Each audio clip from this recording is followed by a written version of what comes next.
que las plantas nos dan el oxígeno que nosotros respiramos? Sí. ¿Sí? Y que también nos dan los alimentos para que nosotros podamos vivir, comer. Bueno, entonces les vamos a mostrar el video. Si no... Bueno, ¿qué dice acá? No, ya muy loco, sí.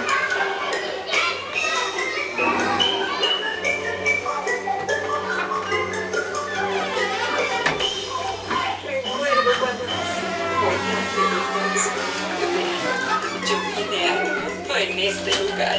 Esta es la clínica, es decir, la fábrica donde me dieron la vida. Luego vinieron al mundo muchas hermanas más. Fue muy divertido. Primero nos dieron forma redonda. Desde el principio supimos que íbamos a ser gorditas. Cada una iba detrás de la otra y yo me sentía tan acompañada, corriendo de un lugar a otro, para allá y para acá. Entre toboganes y montañas rusas. ¡Qué rico! ¡Ah!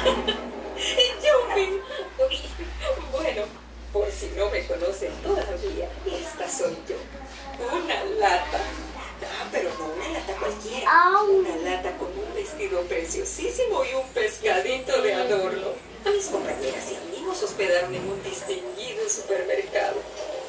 Junto a nosotras había otras latas con vestidos distintos. Desde luego nosotras jamás hablamos con ellas. Yo esperaba súper ansiosa el día en que alguien me comprara. Hasta que por fin una mañana tempranito ocurrió. Y mi alegría llegó al colmo cuando me di cuenta de que iba de paseo con una familia lindísima. Ay, me sentía tan feliz. Ay, eso no fue todo. Luego los hermanitos se pusieron a jugar conmigo. Y yo estaba brincando de aquí para allá y entonces... Bueno, la verdad fue espantoso. Al principio pensé que era un error y que el niño regresaría por mí. Pero no, pasó una hora y después otra y comencé a rodar de caño en caño. Hasta que escuché una voz que me decía: "Di ahí, mi reina, ¿qué le pasó?"